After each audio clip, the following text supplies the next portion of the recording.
Tema pada hari ini yang memberkati kita adalah penyaliban Yesus, puncak kasih dan keadilan Allah.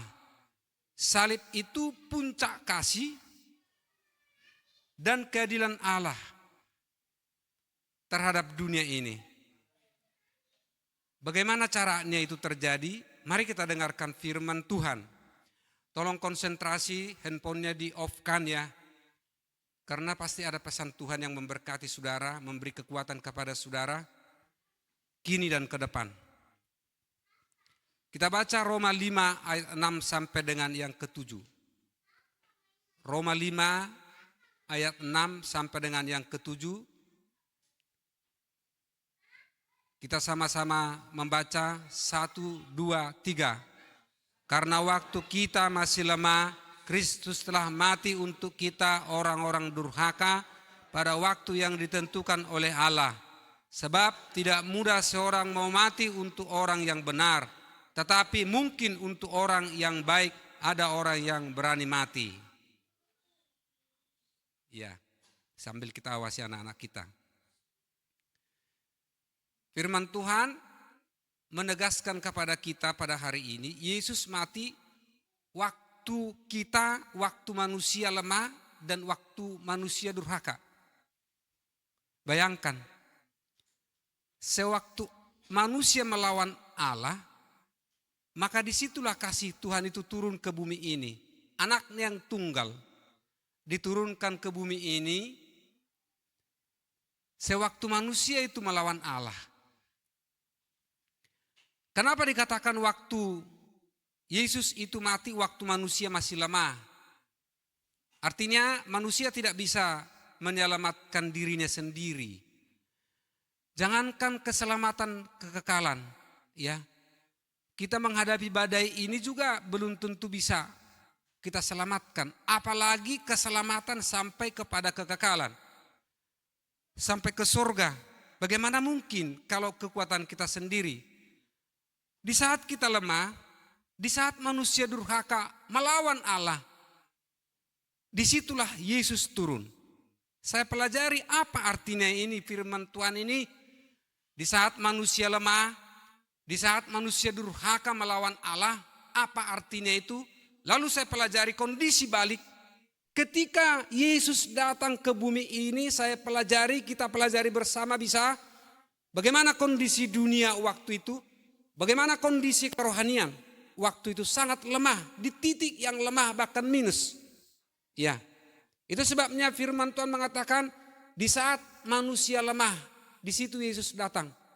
Di saat manusia durhaka melawan Allah, di situ Yesus datang.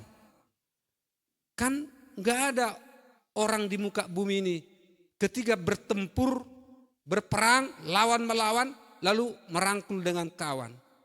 Sekarang aja semua menghentikan, katakan hentikanlah perang itu. Hentikanlah itu, enggak berhenti. Yesus kebalikannya. Kenapa? Kondisi Israel pada waktu itu 400 tahun sebelum kedatangan Yesus Kristus. Nabi terakhir Allah meliaki. Ya. 400 tahun ada keheningan, enggak ada wahyu, enggak ada nabi, kosong, diam. Enggak ada suara Tuhan yang diperdengarkan. Kosong, ya. Dan ibadah lahiriah selama 400 tahun itu ibadah mereka beribadah tapi lahiriah saja. Ya beribadah, ya membaca Taurat tapi hanya dibaca. Tetap beribadah, tetap sabat, saudara-saudara 400 tahun. Kenapa? Ketika bangsa Israel sebelum 400 tahun itu, ketika bangsa Israel menyembah berhala, maka mereka dibawa ke Babel. Dan ketika kami sana, saya tanya orang Israel juga. Mereka katakan berkali-kali kami dibuang dari negeri ini. Dibuang ke Babilonia. Karena menyembah berhala. Setelah kembali mereka ke Israel, maka tidak mau mereka menyembah berhala. Tetapi ibadah menjadi rutinitas. Tidak ada kehidupan bersama-sama dengan Tuhan. Ya sabat, tidak masak. Ya, hanya makan saja, ya, tidak mengerjakan pekerjaannya begitu, ritual saja selama 400 tahun. Itu kondisi Israel pada saat itu. Kondisi kekaisaran Romawi pada waktu itu penyembahan berhala. Romawi itu adalah ya dia menguasai hampir seluruh dunia kan dikuasai. Ya, Timur Tengah Eropa dikuasai Romawi. Penyembahan berhala dan pemujaan kaisar. Kaisar itu harus dipuja, harus disembah. Tak bisa, dialah ilah. Bayangkan, kaisar itu ilahnya yang disembah di seluruh kerajaan Romawi. Itu kondisinya. Ya. Lalu saya pelajari bagaimana kondisi dunia menjelang kedatangan Tuhan Yesus. Masuk ke slide yang ketiga. Ya, slide yang ketiga. Saya pelajari kondisi dunia zaman itu adalah dalam keadaan kegelapan. Ya. Itu sebabnya gelap, dunia itu gelap. Bukan gelap karena tidak ada listrik, bukan. Tapi memang gelap, tidak mengikut Tuhan, yang menyembah setan. Tapi di saat itulah Yesus datang. Makanya dikatakan dalam bacaan kita, ketika manusia lemah, ketika manusia durhaka, Yesus datang ke muka bumi ini. Hanya Allah yang bisa melakukan itu, memberikan anaknya yang tunggal, Yesus Kristus, di saat manusia sudah memberontak. Itu sebabnya ibadah Jumat Agung dan Paskah. Saya bernyanyi, tidak bisa menahan air mata saya. Saya berdoa tidak bisa menahan air mata saya. Saya bukan sedih, tetapi begitu besar kasih Allah akan dunia ini. Di saat manusia memberontak, di situ Yesus datang. Di saat manusia lemah, 400 tahun itu kosong, tidak ada kenabian. Di sisi Yesus datang. Siapa yang bisa berbuat demikian? Kita ini disinggung sedikit perasaan, sudah tarik ancang-ancang. Kalau orang main karate udah jurus 1, jurus 2 sampai terakhir. Bertobatlah, belajar kepada Yesus. Kondisi dunia pada saat itu kegelapan. Makanya Yesaya mencatat, ya, Yesaya 62. Masih slide ketiga. Slide ketiga, masih tetap. Slide, ya. Kegelapan menutupi bumi dan kekelaman menutupi bangsa-bangsa, tapi terang Tuhan terbit atasmu. Bangkitlah menjadi teranglah. Kegelapan itu. Tapi Allah sudah berfirman kepada Nabi Yesaya. Pelajari nanti berapa ribu tahun setelah Allah berfirman kepada Yesaya ini, baru Yesus datang. Bisa kau pelajari nanti itu. Iya. Kegelapan saudara-saudaraku. Di saat itulah Yesus datang ke muka bumi ini. Kegelapan itu sangat sadis, ngeri. Ya. Tidak ada kebenaran di situ. Ya hukum rimba yang ada. Jadi jangan lihat dunia sekarang ketika kita membaca firman Tuhan. Yesus datang ketika engkau lemah, ketika manusia durhaka. Jangan lihat dunia seperti sekarang. Sekarang ini sudah ada demokrasi, tidak bisa hukum rimba. Ya, kalau zaman itu memang benar-benar kondisinya begitu. Israel beribadah ritual saja, tidak berjumpa dengan Tuhan. Ya, dunia dalam kegelapan, Romawi menjelajah semua. Yang menjadi ilah adalah rajanya. Kaisar itu menjadi yang disembah. Tidak bisa selain dia yang disembah. Lalu dia datang ke muka bumi ini, menjumpai nenek moyang kita, menjumpai kita hari ini juga. Ya, dijumpai dia, Yesus membangun kerajaannya. Nah, kalau dunia ini membangun kerajaannya, ada militernya, ada pasukannya, ada polisi, ada menterinya, ada tukang pukulnya, ya. Lengkap kalau dunia membangun kerajaannya. Tapi Yesus sebaliknya, Yesus membangun kerajaan Allah tidak pernah membawa pasukan. Ya. Tidak ada pasukan tempurnya. Tidak ada kapal perangnya. Tidak ada bedil atau senjata. Tidak ada rudal dibuat dia. Datang dia ke bumi ini. Lalu dia mulai berkhotbah. Dalam Injil, baca Injil itu khotbahnya Tuhan Yesus. Matius, Markus, Lukas, Yohanes. Itu pengajarannya, ya. Yang disimpulkan pengajarannya membangun kerajaan Allah itu kasih. Jadi bukan dengan kekerasan, bukan dengan bedil, bukan dengan rudal, saudara-saudara. Itu sebabnya sekarang saya baca media agak beda pendapat juga ini. Dia bilang orang Kristen bukan rudal-merudal katanya, ya kan? Tapi itu bukan perang agama, ya. Itu bukan perang agama. Yahudi bukan Kristen, ya. Bercermin daripada Tuhan Yesus, Tuhan kita, dia membangun kerajaan Allah dengan kasih, dengan kebaikan. Luar biasa. Maka semakin saya pelajari Injil ini, saya semakin terheran-heran. Bisa saya menangis sendiri, saudara-saudaraku, dengan Tuhan Yesus ini. Bukan karena takut, karena memang luar biasa dia. Dibangun kerajaannya. Apa buktinya ada kerajaannya? Saudara-saudara ada di tempat ini. Ada orang-orang percaya di belahan muka bumi ini. Sampai hari ini orang yang percaya kepada Yesus lebih besar dan lebih banyak jumlahnya dari seluruh manusia di muka bumi ini. Walaupun ada yang murtad, ada yang menjadi ateis. Tanggung jawab saudara-saudara, tanggung jawab kita, tanggung jawab gereja. Begitu cara Tuhan membangun kerajaannya. Dengan bahasa kasih. Slide keempat. Dengan kasih dan menyerahkan nyawanya. Di Lukas 23:46. Yesus membangun kerajaannya dengan kasih, ya, dan menyerahkan nyawanya. Kerajaan mana yang seperti itu? Membangun kerajaan, menyerahkan nyawa. Ya udah mati dulu pimpinannya, bagaimana lagi mau bergerak? Mau buat demokrasi lagi? Belum sempat. Yesus beda membangun kerajaan Tuhan. Membangun kerajaan Allah. Diserahkan nyawanya. Ini aku tangkap aku. Ya.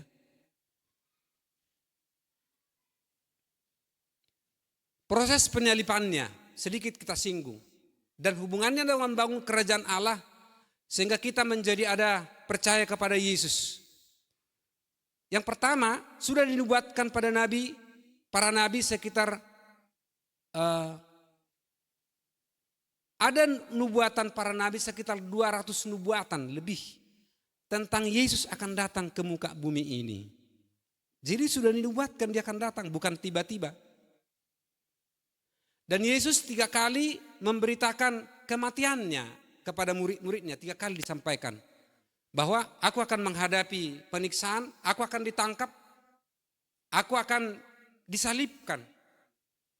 Jelas dibilang Tuhan Yesus 3 kali kepada murid-muridnya itu. Sebelum kejadian itu. Lalu setelah itu Yudas dimasuki iblis. Ya.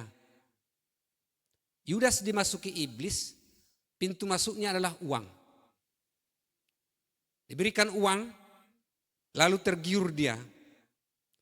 Siapa yang kucium nanti, dialah itu, tangkaplah dia. Saudara-saudara, hati-hati, iblis pasti mencari celah pintu masuknya kepada orang. Ya, pada manusia. Pasti ada celah. Ini Jumat Agung ya, pelajari diri masing-masing. Ya, di mana celahnya iblis masuk itu. Itu counter. Hanya Yesus yang berkuasa di hati kita. Lalu persiapan makan Paskah mereka duduk bersama-sama saudara-saudaraku. Yudas pun ada di situ. Lalu dikatakan siapa yang mencelupkan tangannya di pinggan ini, dialah itu. Lalu bertanya kiri kanan siapakah itu, siapakah itu. Saudara-saudara, hati-hati sekali. Yang sudah murid Tuhan Yesus saja bisa disusupi iblis. Hati-hati kita. Orang yang waspada tidak bisa. Lalu kalau kita tonton film itu, Tuhan Yesus tahun kemarin kami tonton itu dengan keluarga. Yesus berkata setelah selesai perjamuan itu, lakukanlah. Kepada Yudas, lakukanlah apa yang kau pikirkan. Lalu dia pergi. Lalu dia merencanakan, lalu dikatakan siapa yang kucium, dialah itu. Ya. Lalu Yesus ditangkap, setelah dicium oleh Yudas itu. Lalu Petrus dengan gayanya diambil pedangnya, dihunuskan ke depan Malkus, lepas itu kupingnya. Yesus mengambil kuping itu, sarungkan pedangmu, hai Petrus. Lalu ditempelkan kepada Malkus. Tempel kuping itu, tidak ada jahitan, tidak ada obat merah, tidak ada betadin, saudara-saudara, langsung nempel. Kenapa? Dia Tuhan. Yang mau dia katakan gini, kalau aku menghindar dari penyalipan ini, sekarang aku bisa menghilang. Itu artinya. Tetapi dia menyerahkan nyawanya, dirinya, untuk ditangkap dan disiksa. Lalu Yesus dihadapkan kepada mahkamah agama dan mulai dipukuli, dipukul benar-benar, ya, bukan dicentil, dipukul, ya, dengan mengatakan ini anak Allah. Memang Yesus anak Allah, dia turun dari surga ke bumi ini, utusannya Allah Bapa. Maka itulah dosanya. Menurut mereka itulah kesalahannya. Karena mengaku anak Allah. Adakah dia surut dari pengakuan itu? Tidak. Yesus, memang itu misi Allah kepada Yesus ke muka bumi ini. Lalu dihadapkan kepada Pilatus. Ya, Pilatus itu adalah gubernurnya Romawi di daerah Israel itu. Gubernurnya, dia pemimpinnya. Kalau dikatakan A, kalau B, tidak ada yang lain. Bukan seperti demokrasi sekarang, saudara-saudara. Tapi ditanya, diselidiki, tidak ada ditemukan kesalahannya apapun. Lalu Pilatus mengatakan, aku tidak mendapati kesalahan apapun pada orang ini, pada Yesus ini. Tidak ada kesalahan apapun. Lalu massa berteriak, salibkan dia, lepaskan Barabas. Karena dia mengaku anak Allah. Saudara-saudara yang terkasih dalam nama Tuhan Yesus Kristus, saudara boleh percaya kepada Yesus karena roh Tuhan ada, roh kudus ada di hati saudara. Itu membuat yakin saudara kepada Yesus. Roh Kristus, roh kudus itu.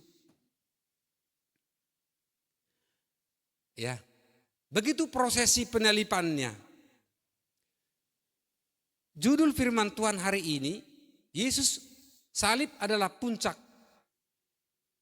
kasih Allah dan salib adalah keadilan Allah. Kenapa dikatakan salib itu keadilan Allah? Kok Tuhan Yesus disiksa, kok keadilan Allah? Kalau secara akal manusia itu tidak masuk logika.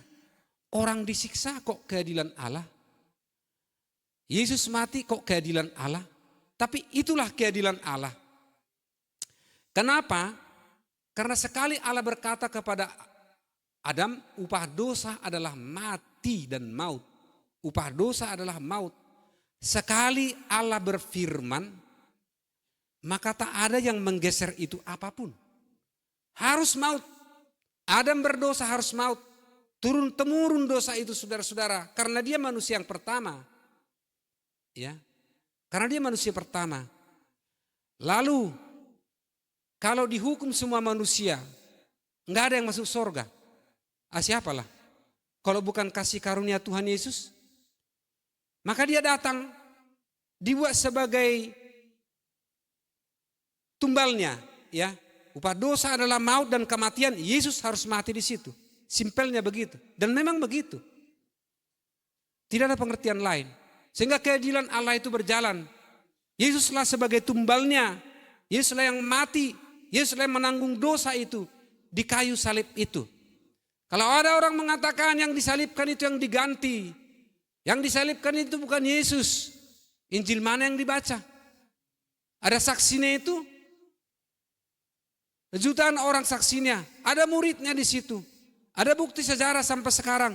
Injil menuliskan bahwa Yesus yang ditangkap dan disalibkan itu mengganti dosa manusia itu. Ya. Jadi Yesus yang benar itu, orang yang benar itu mati untuk orang yang tidak benar. Tidak ada orang di muka bumi ini seperti itu, hanya Yesus, saudara-saudaraku. Puji Tuhan. Enggak ada. Hanya Yesus. Makanya setiap kita mendengar Yesus, kadang-kadang saya berdoa tadi enggak bisa lagi apa yang saya doakan. Saya panggil aja Yesus, Yesus. Saya mau mendoakan apa lagi? Saudara-saudara, karena begitu besar kasih-Nya akan dunia ini. Tidak bisa dirinci lagi. Tidak lagi dibuat paragraf dengan paragraf. Kadang-kadang kita hanya berdoa di dalam roh, di dalam bahasa roh. Karena kita tidak bisa lagi mengucapkan apa lagi. Kita hanya berkata-kata kepada Tuhan, menyampaikan isi hati kita.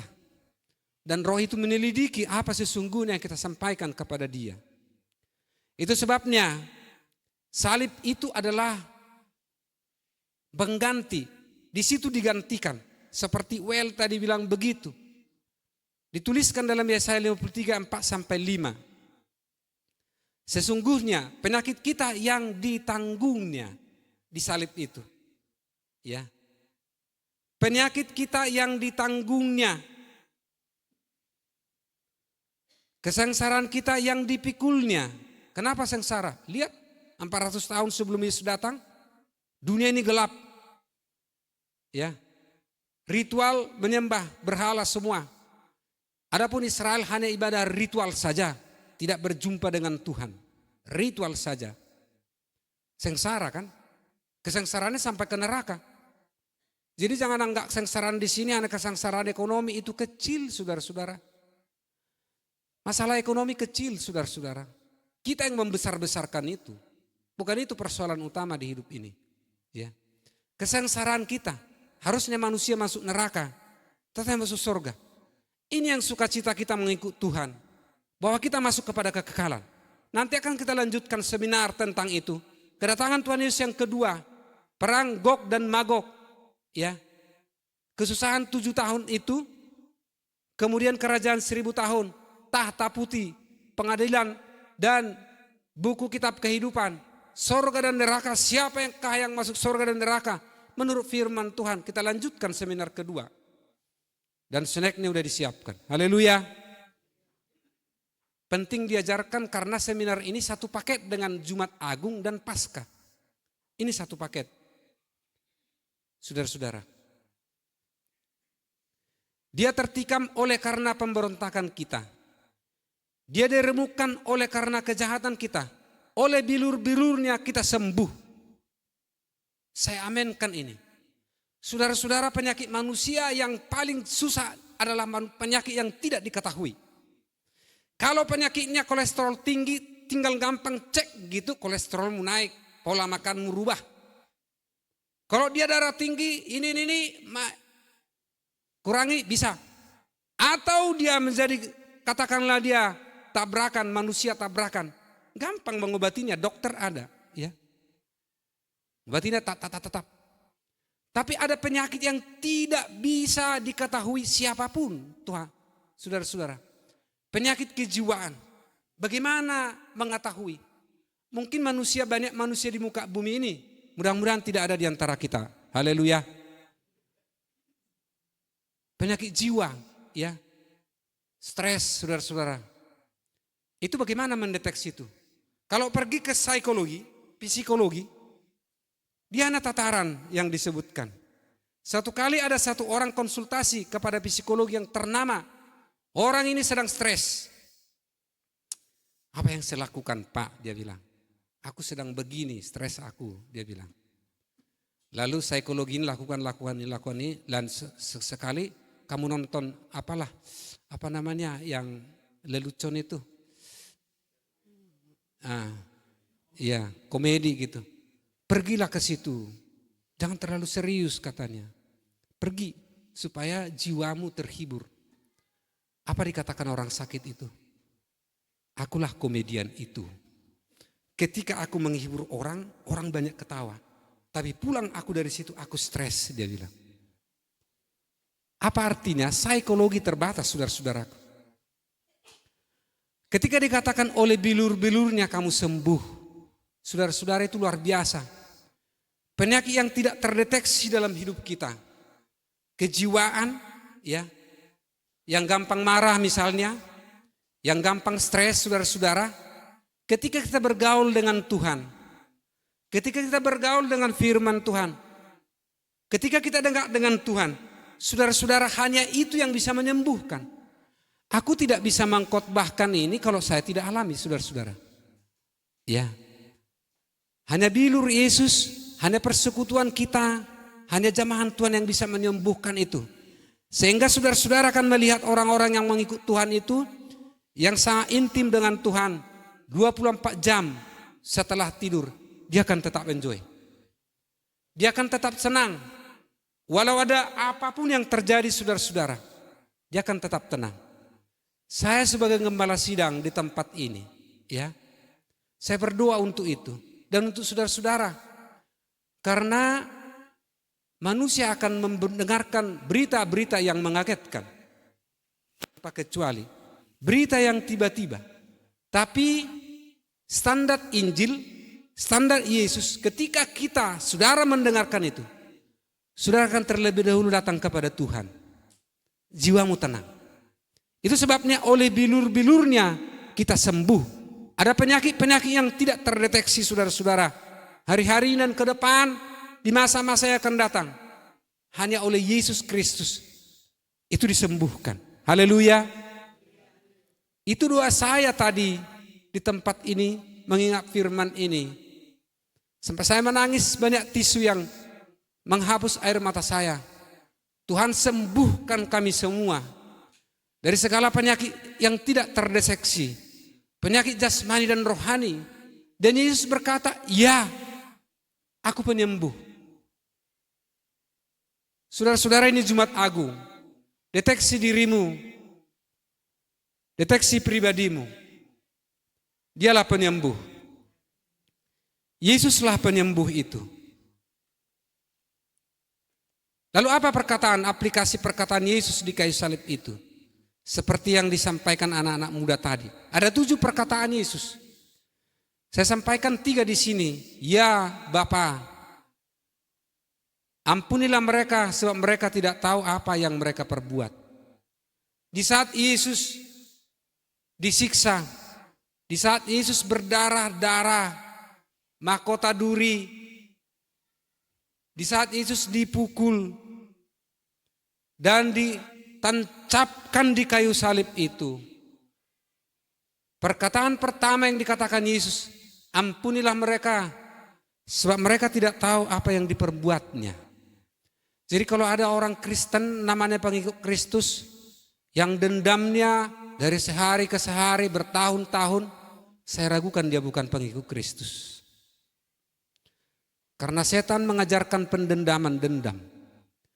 Saya banyak mengikuti bos-bos saya, ya karena saya banyak punya bos, ya. Kalau berdukun-dukun dia, saudara-saudara itu pemarah, dendamnya berkepanjangan. Tapi kalau bos saya itu yang betul-betul mengerti salib, ya, benar-benar mengerti salib, dia tidak seperti itu. Manajemennya manajemen kasih, saudara-saudara. Tindakannya tindakan kasih. Kantor itu sejuk, saudara-saudara. Itu yang harus kita aplikasikan dalam kehidupan kita sehari-hari. Ampunilah mereka, ada pengampunan. Saya tidak yakin orang yang tidak mengampuni diberkati Tuhan. Tidak yakin. Tidak yakin saya. Kenapa? Karena dia tidak melakukan ajaran Tuhan Yesus. Bagaimana dia diberkati kalau dia tidak mengampuni, saudara-saudara? Bagaimana dia diberkati? Pintu berkah akan tertutup. Itu sebabnya khotbah Jumat Agung, saya percaya Roh Kudus akan memetraikan itu kepada hati saudara-saudara untuk menjadi sejuk setelah ibadah ini dan dipertahankan untuk selama-lamanya. Haleluya. Kita yang mengambil sikap itu. Kita yang memutuskan ketika mendengarkan ampunilah mereka. Maka sebagai seorang Kristen, namanya GPI Taman Royal, memang harus selalu mengampuni. Orang Batak dulu yang belum mengenal Kristus zaman dulu, dikatakan begini, belum ada Kristen di orang Batak. Tapi bapak saya mengajarkan itu kepada saya. Perbadannya aka namarha maranggi. Perbadannya aka jolma tapulo naik. Artinya begini, air ditebas, perkelahian itu, apalagi perkelahian keluarga, saudara bersaudara, abang beradik, siapapun itu, gereja, dikatakan ini belum ada Kristus waktu itu, filosofi ini.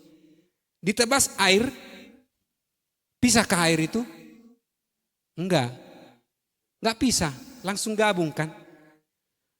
Orang Batak yang belum ada Kristus waktu itu filosofinya. Apalagi setelah mengenal Kristus, saudara-saudara. Itu sebabnya perkataan pertama Yesus, ampunilah mereka. Mereka tidak tahu apa yang diperbuatnya. Saling mengampuni satu dengan yang lain. Haleluya. Akan sejuk keluarga nanti di rumah begitu. Dan seterusnya, bukan hanya Jumat Agung. Kalau dikasih Tuhan umur saudara sampai 100 tahun untuk amanat agung, untuk berkat, sejuk nanti itu karena ini saling mengampuni. Rumah tangga itu sejuk, gereja itu sejuk. Maka orang akan terheran-heran, ada apa yang terjadi di gereja itu? Ada apa yang terjadi di keluarga itu? Kok akur terus? Kenapa? Diingat khotbah Jumat Agung hari ini, ampunilah mereka. Jangan engkau perpanjang perkelahianmu, ya. Sampaikan dengan baik. Yang kedua, aku berkata kepadamu sesungguhnya hari ini juga engkau ada bersama-sama dengan aku di dalam Firdaus. Ketika yang di sebelah kanannya mengatakan, sebelah kiri itu mengatakan kalau engkau anak Allah, lepaskanlah dirimu dan lepaskan kami. Tapi yang di sebelah kanan mengatakan, jangan ngomong begitu. Kita ini disalibkan karena kita penjahat. Karena di kerajaan Romawi hukuman itu adalah orang penjahat benar-benaran berat. Kalau pencurian ringan tidak disalibkan, saudara-saudara. Maka yang sebelah kanan mengatakan, bukan. Kita karena kejahatan kita setimpal. Kalau dia, bukan. Maka dikatakan, Tuhan kalau engkau sampai di sorga ingatlah aku. Yesus berkata, hari ini juga engkau bersama-sama dengan aku di Firdaus, di sorga. Perantara tempat penantian sebelum ke sorga, namanya Firdaus, saudara-saudara. Menyatakan kepada seluruh bumi, dunia waktu dia disalibkan, bahwa dia berhak, berkuasa, baik di bumi maupun di sorga. Dia berkuasa menentukan siapa yang masuk sorga. Ini nanti salah satu isi seminar kita. Ketika dia buka kitab kehidupan itu, nama-nama yang tertulis di situ akan di sebelah kanannya sebagai domba. Sedangkan nama-nama yang tidak tertulis di sebelah kirinya sebagai kambing disebutkan oleh Injil. Kenapa demikian, saudara-saudara? Yang pengertian domba itulah orang yang percaya kepada Yesus diselamatkan di sebelah kanan. Tapi orang yang tidak percaya kepada Yesus di sebelah kirinya disebut sebagai kambing, masuk neraka. Dikatakan di sini hari ini luar biasa Tuhan yang kita sembah, saudara. Dia adalah menentukan bumi dan kekekalan sampai selama-lamanya. Itu sebabnya bergegas saya melayani Tuhan dan saya tekan kontrak jiwa dengan Dia. Saudara-saudara, Yesus yang berkuasa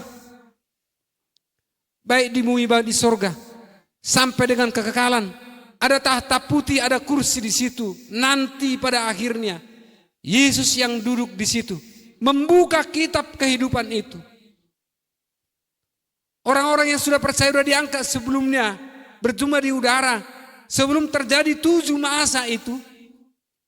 Tetapi orang yang bertahan dalam 7 tahun itu disiksa di apa bertahan dia di situ akan ditulis juga namanya di kitab kehidupan itu dan akan turun bersama-sama melaksanakan kerajaan 1000 tahun di muka bumi ini. Luar biasa Yesus yang kita sembah. Itu sebabnya tidak ada siang, tidak ada malam, tidak ada lelah, saudara-saudara.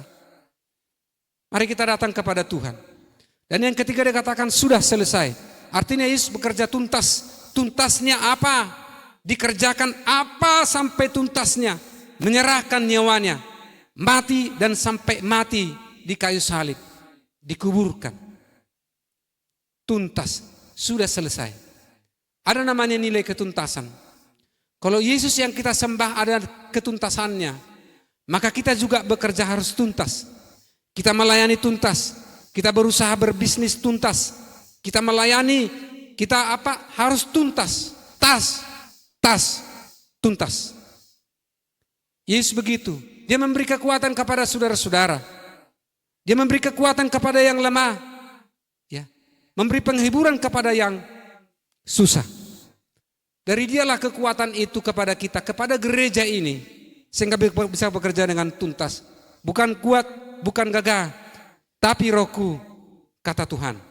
Yang ketiga adalah salib membuka akses kepada Bapa di surga. Ketika ada salib itu, ya, setelah Yesus menyerahkan nyawanya dalam Matius 27 ayat 50 sampai 51, ya. Setelah Yesus menyerah, kepadamu kuserahkan nyawaku. Jadi Yesus bukan mati karena kecelakaan sejarah. Yesus bukan mati karena peristiwa. Tetapi memang Yesus menyerahkan nyawanya kepada Bapa di surga. Begitu dia berkata, maka tabir di bait suci itu terbelah. Terbelah. Bukan gunting yang membelahnya. Bukan pedang yang membelahnya. Terbelah sendiri artinya bahwa tidak ada pemisahan-pemisahan lagi. Tabernakel yang kudus halaman.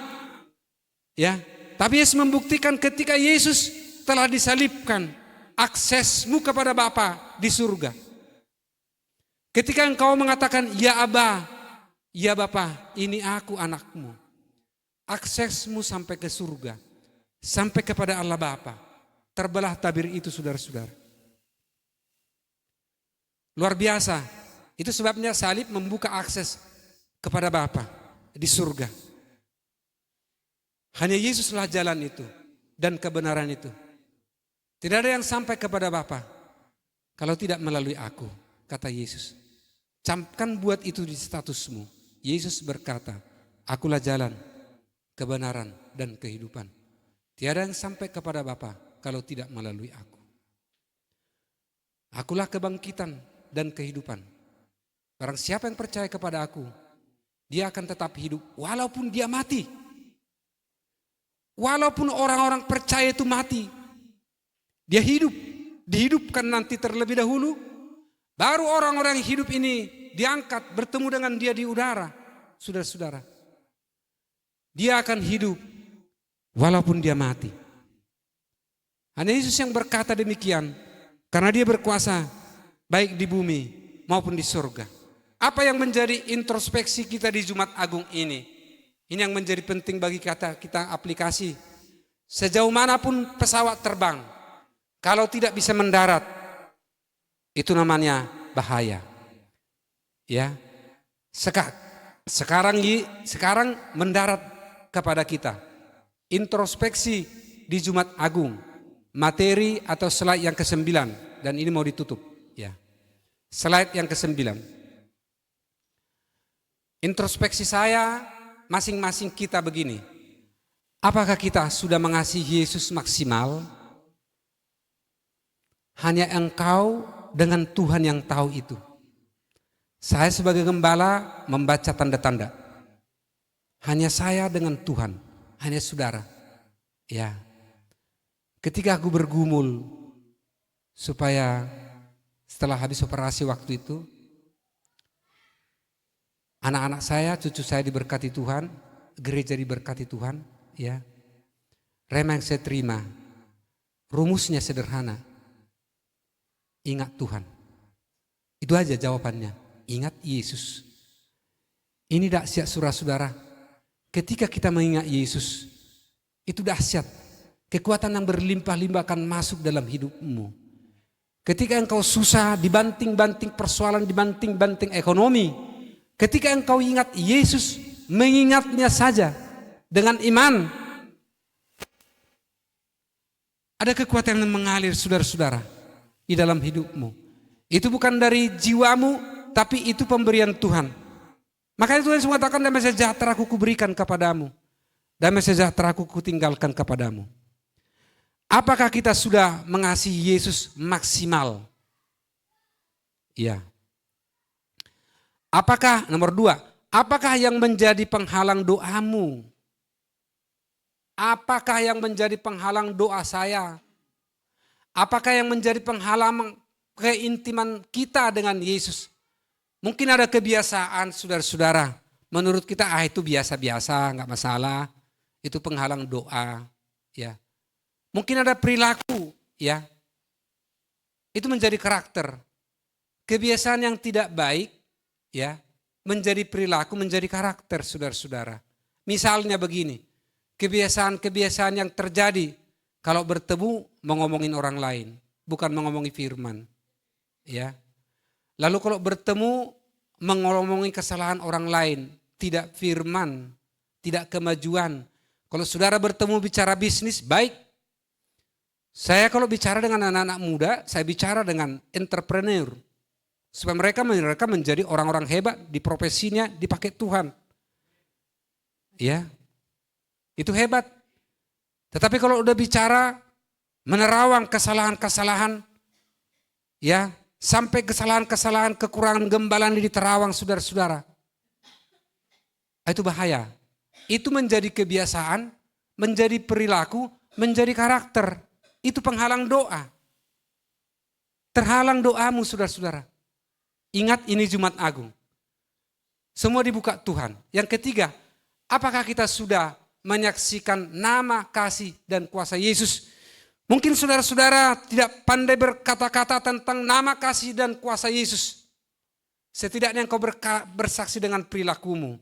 Sehingga akan orang-orang terheran-heran, hebat dia. Luar biasa dia. Ya. Dia hebat, kinerjanya hebat, tanggung jawabnya hebat, sukacitanya hebat, kedamaiannya hebat. Saudara-saudara, itu menyaksikan dengan perilaku. Tetapi mengatakan nama Yesus juga ada baiknya saudara-saudara. Ini hari-hari di mana Tuhan mencari partnernya. Melalui keberhasilanmu, melalui profesimu, melalui apa saja bisnismu. Utamakan bendera Kristus ada di situ. Saudara-saudara akan dipakai Tuhan nanti. Saya bukan hanya menghibur begini saja. Apa yang kuterima kusampaikan. Saudara-saudara akan dipakai Tuhan nanti. Tapi tancapkan bendera Kristus di situ. Dengan caramu, dengan yang restui oleh Tuhan. Sebab pergerakan ini tidak biasa-biasa hanya begini-begini saja. Tuhan akan membuat pergerakan yang dahsyat saudara-saudara. Saksikan nama Yesus. Artinya begini, manajemenmu pun harus manajemen kasih. Tidak ada yang melawan manajemen kasih di muka bumi ini yang menghancurkan itu menjadi engkau tidak besar. Tidak ada saudara-saudara. Saya tinggalkan semua buku manajemen yang saya baca waktu saya di bangku kuliah saudara-saudara. Saya membaca banyak buku manajemen sampai manajemen Jepang sudah saya baca. Waktu saya di bangku kuliah, malaikat mendengar ini. Tapi ketika saya memimpin banyak orang, saya tidak baca-baca lagi buku itu. Ternyata gampang Tuhan mengajar kita. Manajemen dari Injil, manajemen dari kasih. Kalau engkau tidak suka diperbuat orang seperti itu, jangan perbuat kepadanya. Perbuatlah terlebih dahulu apa yang kau kehendaki diperbuat orang. Kepadamu perbuat terlebih dahulu kepada mereka. Dahsyat manajemen-manajemen itu. Jadi kalau muncul nanti entrepreneur besar dari gereja ini Jumat Agung saudara-saudara, sudah disampaikan manajemenmu adalah manajemen Kristus, Injil kasih. Tancapkan bendera Kristus di situ. Imani ini waktu berdoa nanti aku di situ Tuhan. Aku di situ, pakai aku. Bukan kuat, bukan gagah, tapi rohku, kata Tuhan. Yang keempat, apakah kita sudah membangun persatuan tubuh Kristus, gereja? Gereja yang harus bersatu, saudara-saudara. Karena Yesus berkata dalam Yohanes 17, supaya aku satu, sebagaimana aku satu dengan engkau Bapa, aku dalam engkau dan engkau dalam aku. Jadikanlah umat-umatku bersatu, gereja bersatu, supaya dunia tahu bahwa engkau mengutus aku. Dampak daripada persatuan gereja adalah orang yang di sekeliling akan tahu dan yakin bahwa Yesus mengutus, Allah Bapa mengutus Yesus ke muka bumi ini. Itu dampak persatuan. Baca Yohanes 17, perikopnya doa Tuhan Yesus tentang persatuan. Saudara-saudara, ini khotbah Jumat Agung, saudara-saudara. Jalin persatuan di keluargamu juga, ya, di komunitasmu, terlebih khusus dari gereja ini, supaya orang-orang lain tahu. Nah, bagaimana mereka melihat gereja sebagai tanda-tanda kalau gereja tidak bersatu? Saudara-saudara terkasih dalam nama Tuhan, satukan doa kita supaya Tuhan menjumpai mereka-mereka, siapapun mereka dengan caranya Tuhan. Ada banyak orang yang menjadi penginjil sekarang bukan karena dikhotbahi saudara-saudara, tetapi berjumpa dengan Tuhan Yesus dengan cara Tuhan. Saudara-saudara, itu akan terjadi ketika gereja bersatu. Yang kelima adalah, apakah kita sudah melaksanakan tugas pelayanan kita yang berfokus kepada Kristus? Saya percaya para pelayan, apapun tantangan, apapun hambatannya, ketika dia komitmen teken kontrak dengan Tuhan, aku melakukan pelayanan ini fokus kepada Tuhan. Maka kalau ada ketersinggungan dia tidak akan tersinggung. Karena dia bukan melayani manusia, saudara-saudara, tetapi fokus kepada Tuhan. Itu sebabnya misi gereja ini di situ adalah pertama fokus kepada Tuhan. Misinya. Jadi kalau aku mendengar berita-berita dari jemaat ini, anak ono, saya fokus kepada Tuhan. Saya doain Tuhan, jamah dia, berkati dia. Itu tidak surut hati saya dan sedikit pun langkah saya untuk itu. Sebab aku tahu apa yang kita kerjakan. Ya. Biarlah cerminannya kehendak Tuhan yang terjadi. Maka kita akan melihat kedahsyatan Tuhan dan nama Tuhan akan ditinggikan. Apa yang menjadi komitmen kita di Jumat Agung ini? Komitmen kami adalah kita berusaha mengasihi Yesus semaksimal mungkin. Tuhan tahu keterbatasan manusia. Tetapi ketika kita berusaha mengasihi Tuhan Yesus semaksimal mungkin, maka Dia memberi kekuatan yang berlimpah lagi. Ya. Kami membangun karakter sesuai Injil Kristus. Ya. Berkomitmen membangun karakter sesuai dengan Kristus. 3 minggu sebelum Jumat Agung ini, suatu pagi saya bangun. Biasanya kalau bangun sekali kan ya biasa ke toilet, lalu tidur lagi, lalu biasanya mengucapkan terima kasih Tuhan. Aku tidur lagi, tidur. Tapi nggak bisa tidur. Aku kalau nggak bisa tidur pasti ada pesan. Maka saya bilang, berfirmanlah ya Tuhan, aku siap mendengarkanmu seperti doa kita. Jadi kalau membuat doa ini jangan terlalu cepat. Berfirmanlah ya Tuhan, sebab aku mendengarkanmu. Nyatakanlah kepada aku untuk memuliakan namamu. Penuhilah jiwaku dengan kasih karuniamu. Kalau saya nggak bisa tidur begitu, dan itu tidak biasanya begitu. Aku nyenyak tidur. Berfirmanlah Tuhan, aku siap mendengarkanmu. Lalu aku berdoa, keluar dari tempat tidur itu.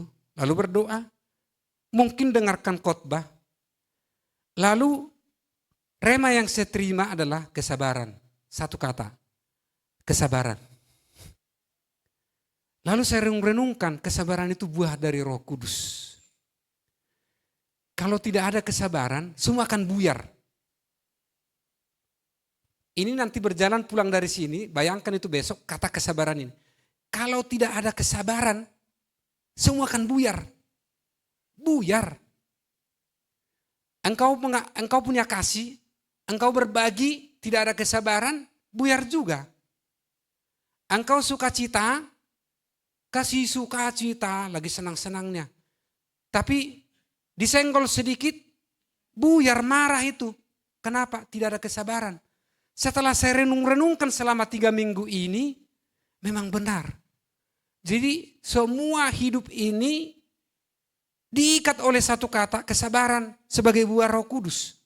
Saudara-saudara, engkau akan tenang nanti menjalani hidupmu hari ini ke depan. Remah ini akan masuk di hatimu, kesabaran. Tapi ingat, sebab kalau besok-besok enggak kau ingat satu kata ini buyar, enggak jadi nih. Ingat, ketika engkau mau marah, ingat kesabaran. Bukan kata saya, itu kata Roh Kudus. Saya hanya sebagai hamba yang kecil ini, sampaikan kepada mereka. Bagaimana supaya semua tergenapi? Kesabaran, saudara-saudara. Semua kita mengatakan kesabaran. 1, 2, 3. Belum semua. Di belakang belum ada yang mengatakan. Kesabaran. 1, 2, 3. Iya, kesabaran. Sabar. Ya. Kalau belum doa belum terjawab, sabar. Tapi katakan, aku akan mencapkan bendera Kristus dalam doa yang saya mohonkan ini. Tancapkan bendera Kristus, saudara-saudara. Roh Kudus akan mengajari caranya bagaimana menancapkan itu. Ya. Tuhan akan mengajari saudara. Ya.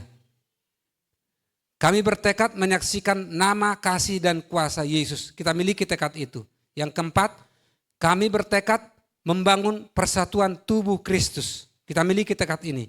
Yang kelima, kami melaksanakan tugas pelayanan berfokus kepada Kristus. Fokus kita adalah Kristus, saudara-saudara. Engkau tidak akan lelah nanti. Engkau tidak akan capek. Karena fokus kita Kristus. Bukan orang, bukan manusia. Fokus kita adalah Kristus. Sebagai penutup, saya mengundang para pelayan musik ke depan, singer semuanya. Kita akan tutup karena kita akan berdoa. Ya. Maju ke depan. Ya. Hari ini kita sudah mendengarkan firman Tuhan bahwa penyaliban Yesus puncak kasih dan keadilan Allah. Salib itulah puncak kasihnya Allah Bapa, dan disitulah keadilan Tuhan. Keadilan Allah Bapa. Harusnya manusia yang dihukum, tetapi digantikan oleh Tuhan kita Yesus Kristus. Sebagai penutup daripada khotbah ini, letakkanlah pengharapanmu seluruhnya kepada Kristus, ya. Letakkanlah pengharapanmu seluruhnya kepada Kristus, kepada Yesus. Ketika engkau berpengharapan kepada Yesus, akan ada kekuatan yang berlimpah-limpah. Ketika engkau meletakkan segala pengharapan kepada Yesus, ada jalan yang dibuka Tuhan kepadamu.